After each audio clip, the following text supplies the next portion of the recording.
This Amazon KDP Masterclass is going to help you add revenue to your business.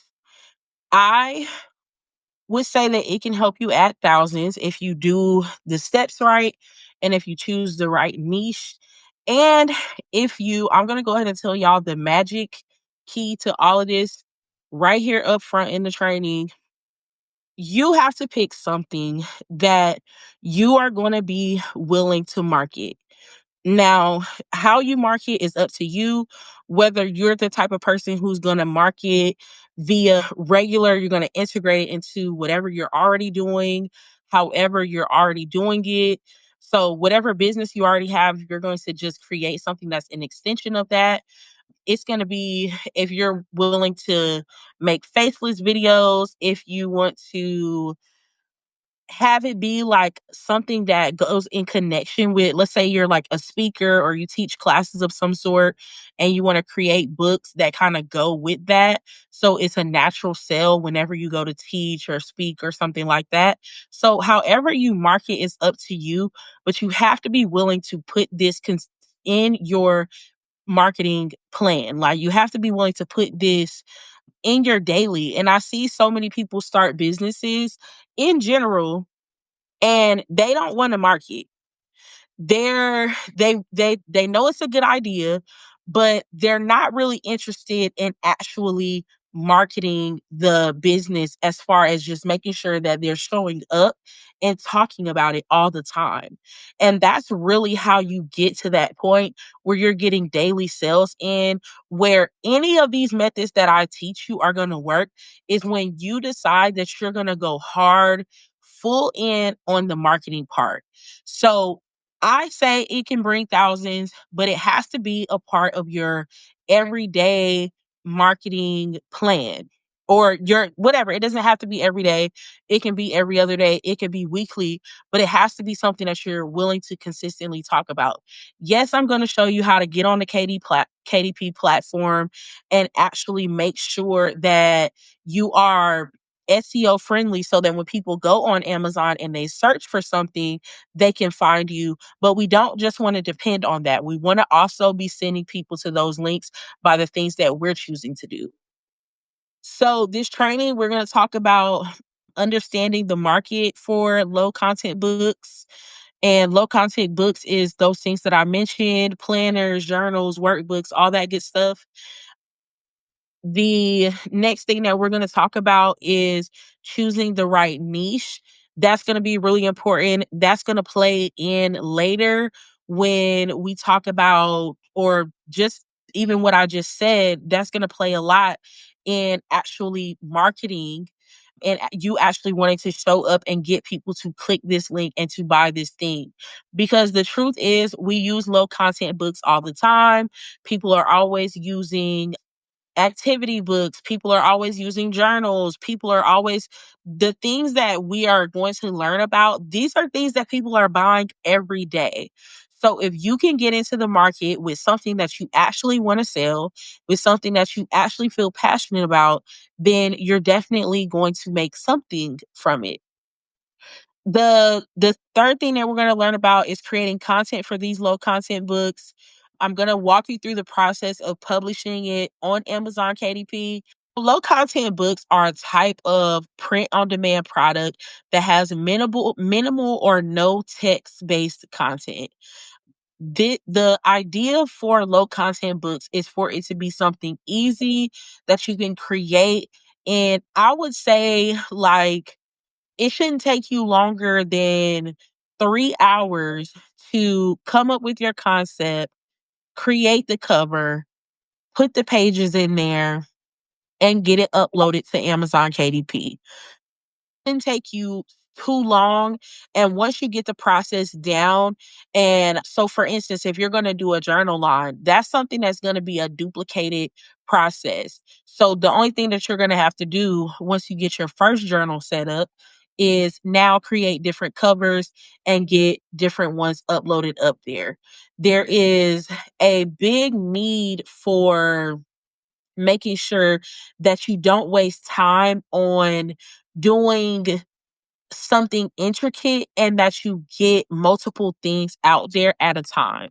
I want to make sure that when we're creating that we are you want to test the system. So when you upload something, I wouldn't put my all into creating a intricate planner with all these different pages and sections and all these things. I would spend my time putting together journals, putting together activity books, things that are not going to take up a whole lot of time, especially while you're testing. If this is your first, second, if it's under 5, then you're testing. You want to get that out there. You want to get used to the process. We are not going for perfect. We are going for done, and we are going for decent because it is something that someone you're going to be having print off that's going to get sent to people. So you do want to make sure that you are at least making sure that it's decent. You don't want to have spelling mistakes. You don't want to have things cut off, but you also don't want to spend too much time developing the best planner ever right from the start.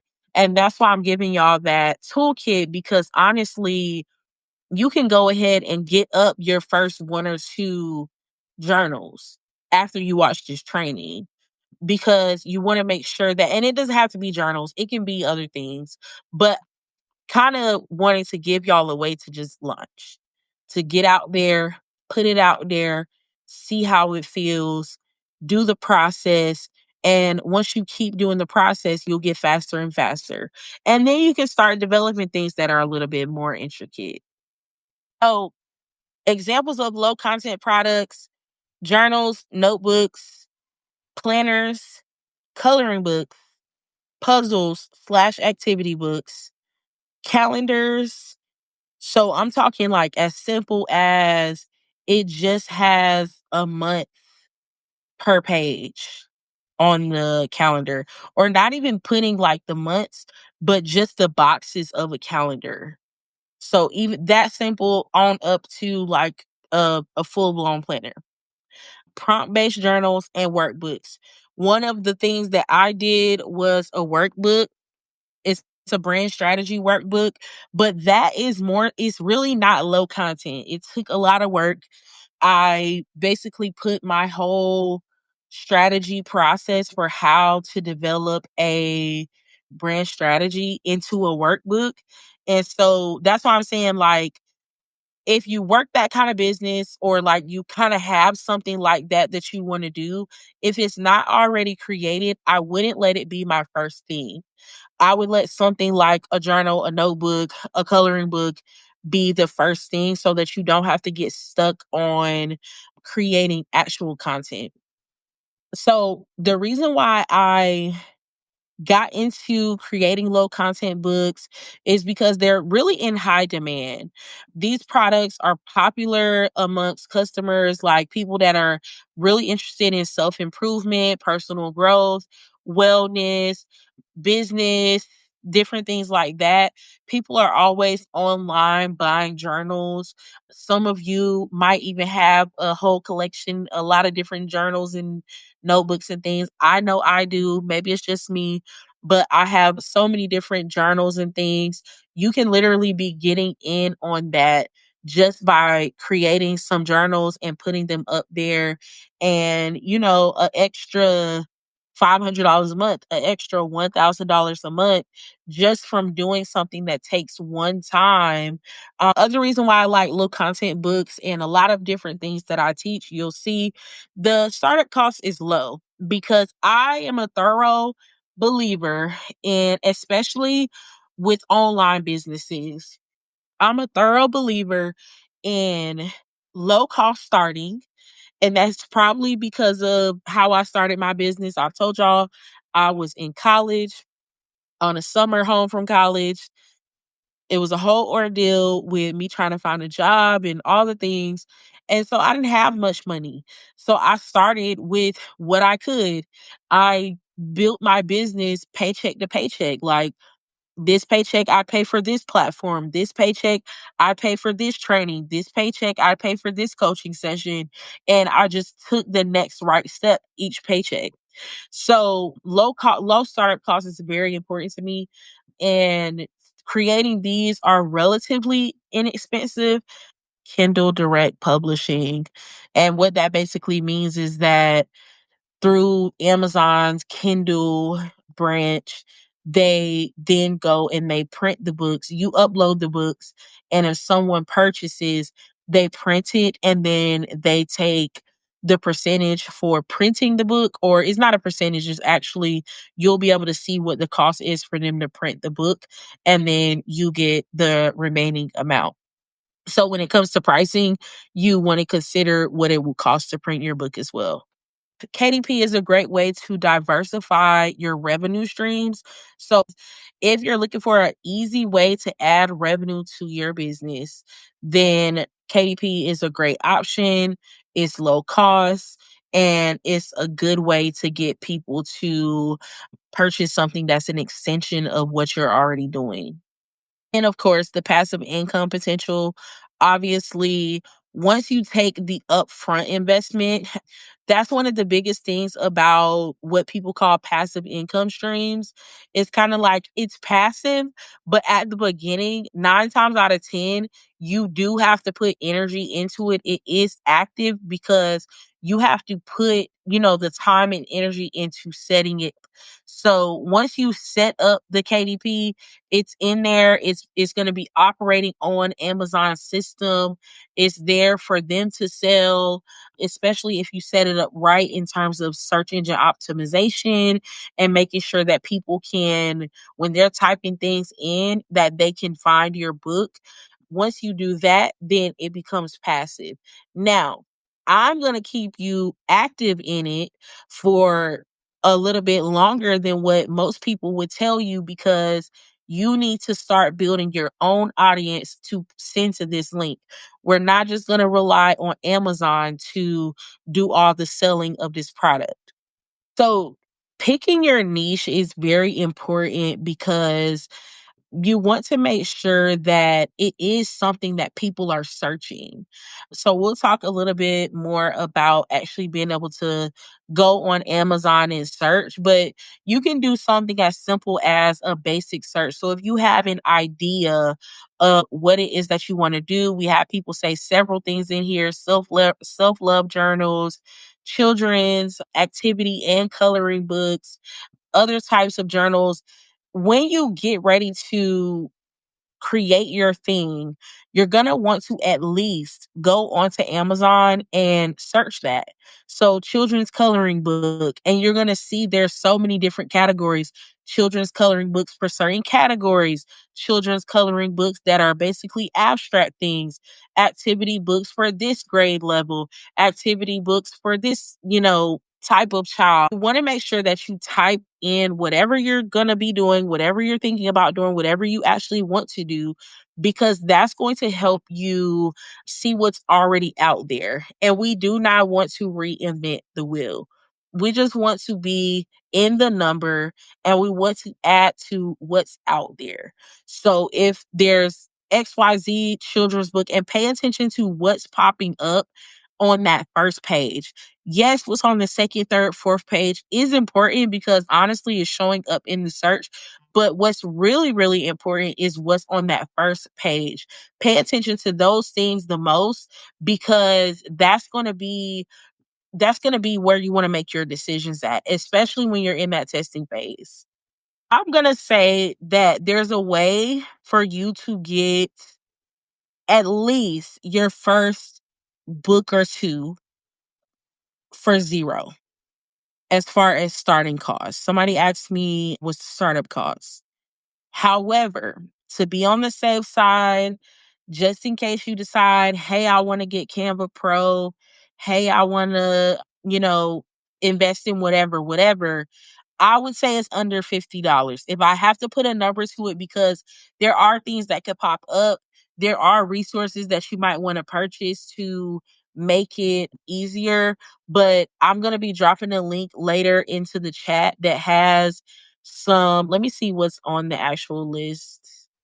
It has book cover templates, it has journal templates, it has offer page templates. there's a method that I use. I do put an offer page into I did put like an offer page into my workbook, and it was basically like, hey, if you like this workbook, work with me, click this link, or not click it, but go to this link or scan this QR code. So something that you might want to do if you're doing like children's activity books is like, hey, follow this social media page, blah, blah, blah. So templates for that's in there, content page templates. So different templates like planner templates and different things like that. I am going to give you a little startup kit. So technically, you could take what I give you in the startup kit and you can put something up for free. So you can take it, you'll be able to access it on Canva. I don't have any like Canva Pro links or like photos or elements in the things that I'm going to send you all. So technically, you can take that and start it for free.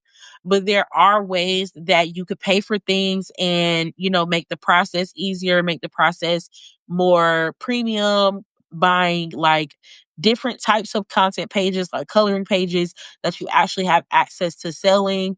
But it's something that you can do for relatively low cost. That's why I was saying just get it out there and, test out the process, actually do the process, and then keep going. Somebody said sounds about right. I just got into Canva Pro and Mid Journey. So when you choose to niche down as far as what type of content you're going to be creating, it helps you with audience targeting. So you're going to want to make sure that your description, your title is something that's going to be enticing to bring people in that are actually on the platform. And you want to think about like, how am I going to be set apart from the person who's already the big seller in this niche? And so you really want to focus on what searches you're going to be popping up in and making sure that your titles are not vague. So you don't want anything to be vague. Like I wouldn't just put prayer journal. If you go on Amazon and you search prayer journal, there's most likely going to be, and let me try. It's most likely going to be like a prayer journal for Black girls, prayer journal for women, middle-aged women, prayer journal. That's how you're going to really target an audience, because if I'm a Black girl and I'm like, hey, I'm on this platform, I really want to find something like a journal that feels like it gets me.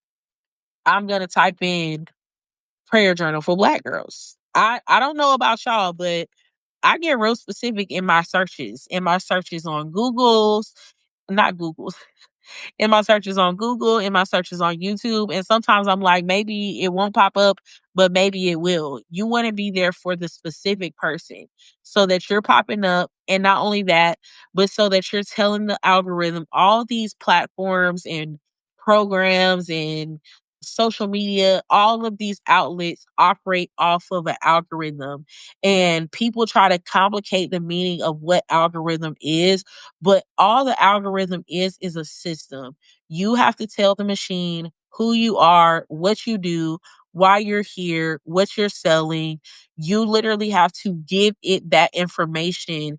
And so that's why I tell people, like, I see people, I saw a girl who was trying to sell services on social media, and she would upload these videos and all her caption would have in it was maybe like a continuation of whatever she said in the video, as far as like she'll be like, yeah, like watch this to find out what I said, or like something really vague like that. And I'm like, no, that caption area, the description area, those areas are you not just telling the people who are going to be watching what it is, but that's you telling the system, hey, this is what this video is about.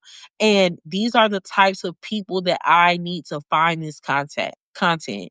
So one person up here on Amazon, their title is God is within her, she will not fall, prayer journal for women. The first part, I don't know if I would have the first part in there, because I think that's one of those things that's kind of like, it's really not saying what the product is until too late in the game. So, but the prayer journal for women is good. And then 52-week guided devotional, that's good because people are going to be searching like 52-week so that they can get their devotionals every week for a year. That's something that you want to have in there. And then the other thing that she has that I really love at the end is Christian gift for Black women. So she went ahead and thought through the process of like, what kind of people are going to be getting this? And also, like, this is a good gift idea. So that's in the title. Coloring books for adults and teens. That's a perfect one because it's so simple, but it says exactly what it's for. Coloring books for adults and teens. And then at the end of that one, it says featuring super cute animal characters with easy and simple designs for relaxation. I like the for some reason I like that the word easy is in there. And then I also like that the word relaxation is in there. But the other thing is that I love is that they went ahead and said like cute animal characters. I feel like that's a highly searched term as well. Something like that that's really specific about what's in there. And these people, I don't know who these people are, but this is a specific brand. They are dominating the coloring book. So if you're one of those people who said, do we draw our own characters and images? You don't have to. You can purchase private label rights, content so you can sell coloring books. You can download something like Mid Journey. Maybe we'll do a Mid Journey training. You can download something like that and actually generate the coloring book images. There is someone else. And when you get into stuff like that, though, that's when you're going to be going into that budget that we're talking about of actually spending the money so that you can have access to those. But coloring book PLR is very, very, very, very cheap. And I might have something coming for y'all later. We're getting it all together, but I might have something coming where you can actually get more private label rights, things from me where you can just take the product and sell it as is, and it'll be all created by me and my team. I have so many templates, workbooks, coloring books, journals. I have so much stuff from over the years that I've created that I literally just need to put all in one place so that I can give people access to it, but that's coming. But whoever, if you go on Amazon and you type in coloring books, just coloring books. I didn't type in like coloring books for anything, just coloring books. There's a specific brand up here that if you were smart and you're one of those people who want to do coloring books, especially for like coloring books for adults, you would take a look at their stuff and see how you can not copy because we don't want to copy, but see how you can become their top competitor because they are literally like the first. I didn't see another brand until a couple of scrolls and there's probably like 12 products. So that one that brand as a whole, they're doing something right. They're feeding the algorithm the right information. Let me just say that. So that's coloring books, but I like how they structure their titles. So if I were you, I'm interested in a certain niche, I'm interested in a certain type of workbook. And let's say maybe you're not exactly sure what type of journal or what type of coloring book or what type of activity book. Do some searching around on Amazon and see what is popping up because you want to get something that is going to be a top competitor for something that's already popping up. Yes. And Crystal said Canva is free. Yes. Canva is free to a certain extent. And I do recommend Canva Pro because, it's just a good platform to use, honestly. And a lot of those Canva has a lot of things that you can use as far as journals, coloring books, activity books, planners. They have a lot of things in there as far as templates that you can use. Okay. So real quick, I want to walk y'all through kind of like the research phase. I know I've been talking about it a little bit, but I just want to give y'all some deeper insights on researching and identifying profitable niches. What you can do is, I wanted to be able to like show y'all this on my screen, but I can't. So it'll be on the replay. I'll send it out in the recap email and all that good stuff. But the first thing that you always want to do when launching anything, you just, yeah, you have to change elements a little bit without, so that you don't get copyrighted for using Canva. But you need to identify, and it should always be, so you run into trouble. I just want to speak to what Crystal said a little bit. You run into trouble on Canva if you're just trying to go in there and rip one creator, one set of things, and just put it up as your own. So you always want to put it into your own document. You want to put it with different things, like, so you want to make sure that it has a cover that's customized and designed by you, that has your flair and your feeling, and you want to put together a finished product that's not just completely copied from Canva. And we'll go through that a little bit more. Unfortunately, I can't share my screen to like actually show y'all the demonstration of putting together a book and actually looking for the right thing in order to do that in Canva. But yes, you never want to just put something up from Canva or any of these platforms and just be like, this is mine. You want to use the templates to create your own finished product. So, yeah, why did Brittany on Substack says she wants to do a budget planner? Yep.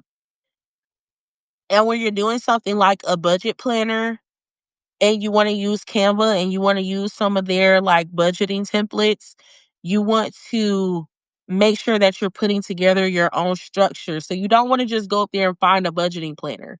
You want to find pages that you want to put into your planner and then build out your own structure. Thank you for the gifts. So that you can then say, okay, I created and have a final product that you created using that platform. Thank you. Thank you. So you always want to understand your passions and your interests. That's why I had that first homework assignment be, what are your skills? What are you passionate about? What do you like? Because we're always going to come back to that. The next thing that you want to do, and we kind of already talked about this, is research your current trends, or not your current trends, but the current trends. So the easiest way to get a current trend is straight from the platform. So like I said, and KDP actually has like a platform in the back where you can kind of search things. But I find that what works best is going on Amazon, typing in on Amazon, hey, whatever, coloring books, like I just did on there, prayer journals, whatever it is that you want to make sure that you understand what's popping up on the first page. What's dominating the first page? Like that brand that I just saw up there, they were dominating that first page. The first 12 listings belong to them. So you really want to pay attention to that, because that's going to tell you what you should make, and that should drive your final decision. You also want to check into the KDP categories. So that platform on the back end, when you're setting up your listing, there's going to be different categories that show. And let me see if I can quickly get them. KDP categories. But you want to make sure that what you're doing is under one of those categories, because you're working against yourself if it is not. But they have so many different categories. Just a quick example of like how intricate the categories are in there. There can be fiction, and then as a branch off is historic fiction. As a branch off is romance, and then romantic historical fiction. As a branch off is literary fiction. So different categories, and yours might be nonfiction, yours might be self-help. whatever your category is, you want to make sure that you're taking the time out to look through what they have and putting it in the best place, because that's also going to tell the system, tell the machine, these are the type of people that we need to be showing this platform. The other thing, another big one is customer reviews. So on those, the things that are popping up on the first page, not just the first, but this maybe the second and the third too, see what the reviews are saying. And this goes for any industry, any type of anything. See what the reviews are saying and how you can make your stuff solve the problems that the reviews are just laying out. Reviews are always free market research. If you look at the reviews and you're building a business and you go look at your competitors' reviews, that is free market research. They're going to tell you, hey, this was cut off. Hey, this was too big. Hey, this was too small. I've seen people like do KDP coloring books and it was just like this thing like in the middle of the page. You don't want it to be like that. You want it to take over the whole page. Hey, I wish there was more variety. Hey, this or that, whatever people say. And people are, with reviews, people are definitely very, very fickle. So the reviews are a great place to look when you are doing that research. And then the other thing that you want to do is you want to test keywords on Amazon, and you also want to test keywords on Google. Then you also want to consider your demographic. So a great example that I saw just from quickly typing in prayer journals on Amazon was when she was like, Christian gift for Black women. Imagine how many people are just randomly popping on and searching that on Amazon when they're looking for something. It's a lot. I'm gonna tell you right now, it's a lot. It's a lot of people that's doing that. I'm going to quickly just take some time to give y'all some examples to kind of get your juices flowing about a few different niches, a few different industries, and kind of like what you could do. So, on the fitness and health side of things, you can do workout journals and planners, meal planning and meal tracking. And a lot of these things are where people just need like templates to write in and different things to come back to so that they can say, yes, I drank my water today. These were my calories, different things like that. People are still, there's a lot of people who like putting pen to paper, and it's not as popping as you thought. What was your niche that you searched? The other one is like yoga and mindfulness journals, weight loss trackers and planners, and then also nutrition and diet journals. I don't know if this is going to be in here. It probably is. But another one that I would say is like my husband is a chef. So a good one for him would be just like a recipe journal, not even like an actual recipe book, but just a recipe journal that kind of gives people those blank spaces to really build out a recipe and like write the directions and different things like that. That would be something, and it could go so many different ways.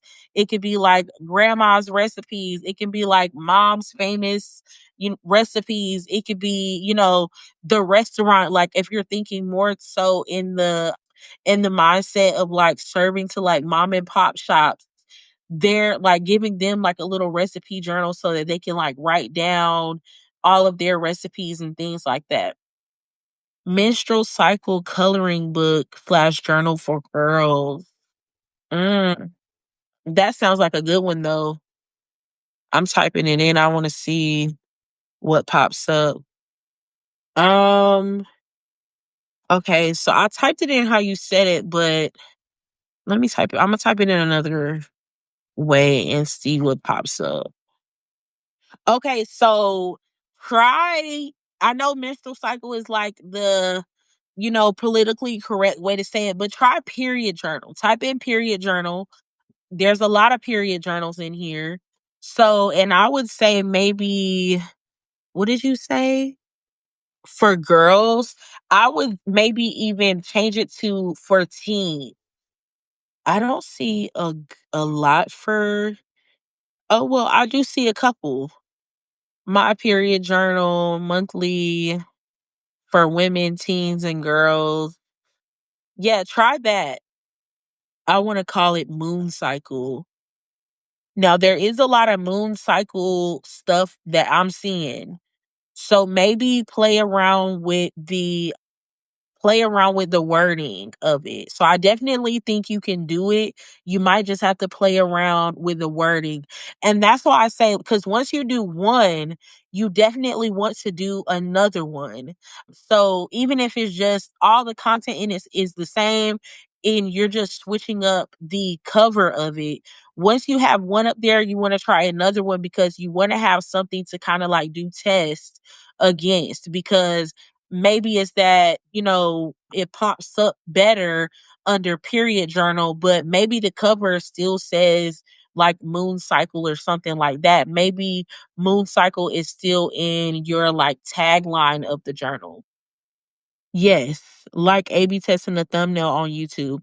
And I would do 3, 4, 5 different tests on Amazon KDP because it's really going to be about seeing what the right thing is. Oh, that's cool.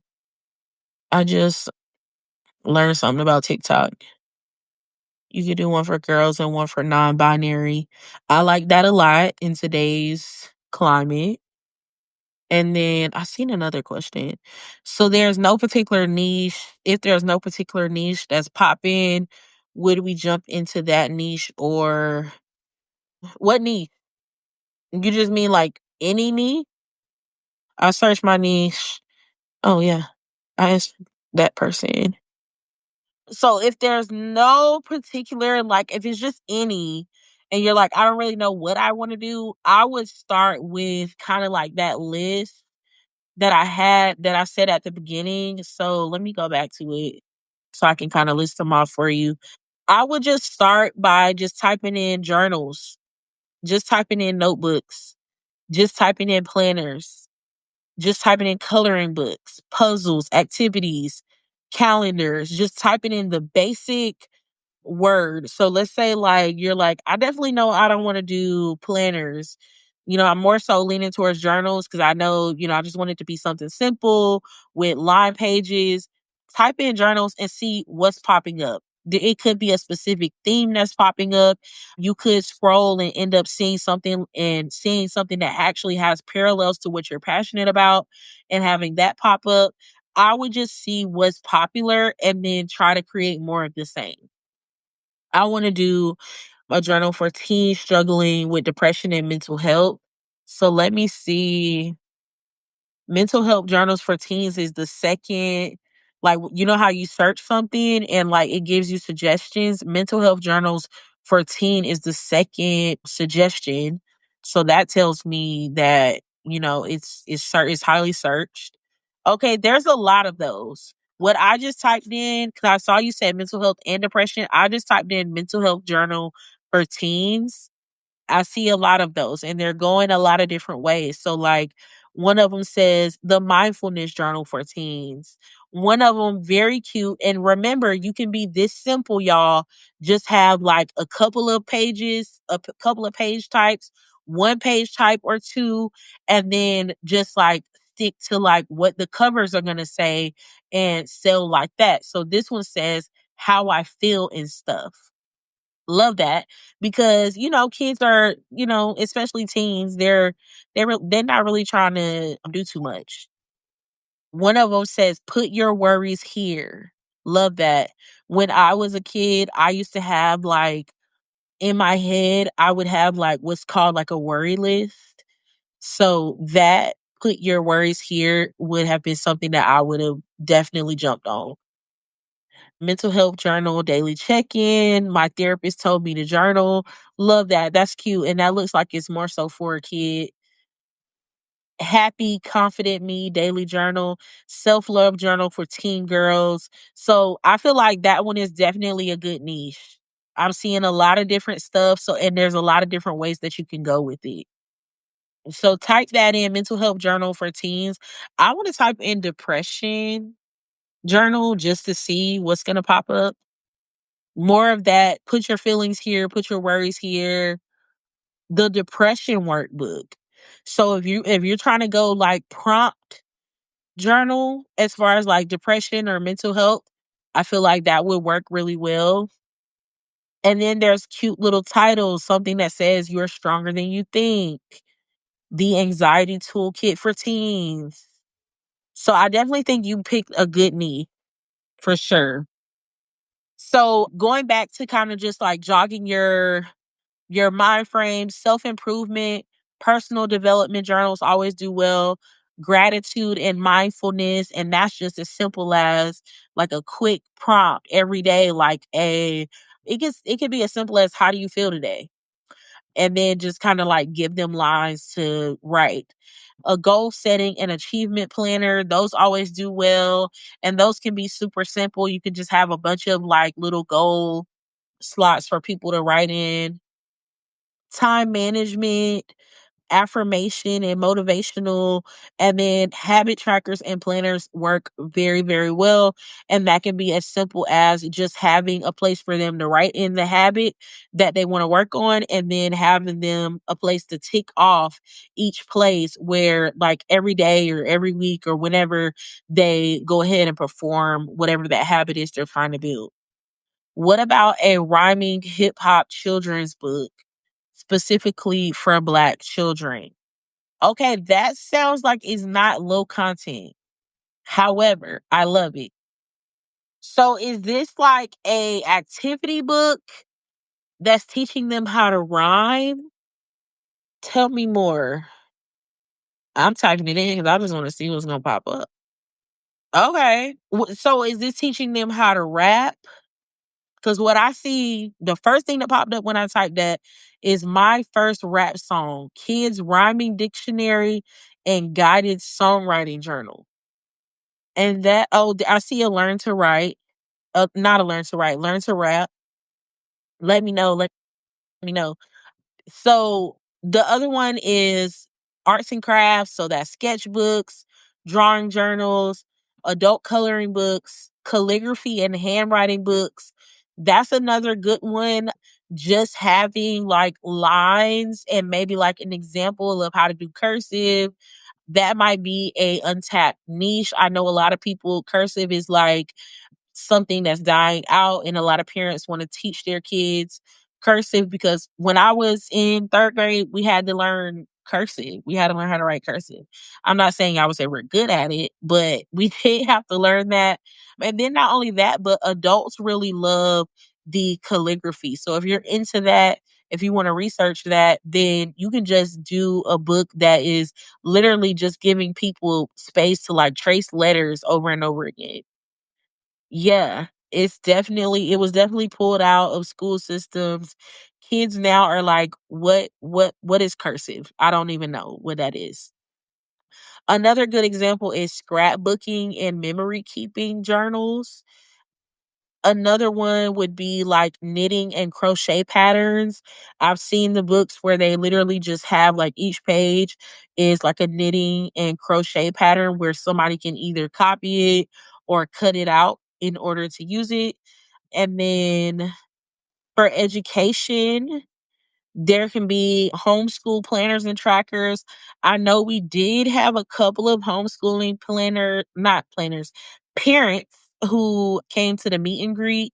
So that might be a good one if you're already homeschooling and you already kind of have an understanding about how you plan your weeks. Maybe you can turn that into a product that you can now sell. And if you're one of those people who are talking about homeschooling, then now you can go and you can say, hey, and I have this planner if you want to plan your week just like me.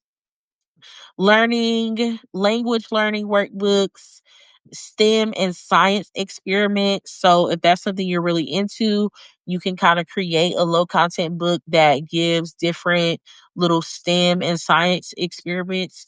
Math and reading practice, as always. Those types of books, kids activity and education books, are really good niches. Another one that I don't think I've talked about is like holiday stuff. I have one that's up there. It's like an Easter activity book. So all of the holidays that we have throughout the year, Valentine's Day, St. Patrick's Day, the big ones, Christmas, Thanksgiving, but also the little ones, the Easters, all of that stuff. Creating an activity book specifically focused at that specific holiday or whatever, that's a good place to be. For education, note taking and study guides, and then also vocabulary and spelling workbooks. Yes. So business and finance is the last category that I have. So budgeting and financial planning. Somebody on Substack said they wanted to do budgeting, business planning and goal setting, marketing and social media planners. Remember, y'all, there's people who still love to put pen to paper. So when it comes to, and we're just giving them blank spaces, boxes, lines, and putting a theme to it, putting it together. But what we're doing is creating the space for them to do their planning. Planners don't really have a lot of content, journals don't really have a lot of content, but what makes it, what makes people buy it is that it's available, it's there, it's convenient. So marketing and social media planners are a really good one. You are welcome, welcome, welcome. Entrepreneurship and startup workbooks, time management and project management journals, and then also sales and customer tracking journals. Yes, holiday coloring and activity books are good ones. Workbooks for letters and beginning readers. Yes, those are good. Is a booklet of prayers a low content book? I also have a workbook and journal that goes along 90 pages. A booklet of prayers. I would say that that is just a regular book. But here's the thing. So, using your example, you have a booklet of prayers.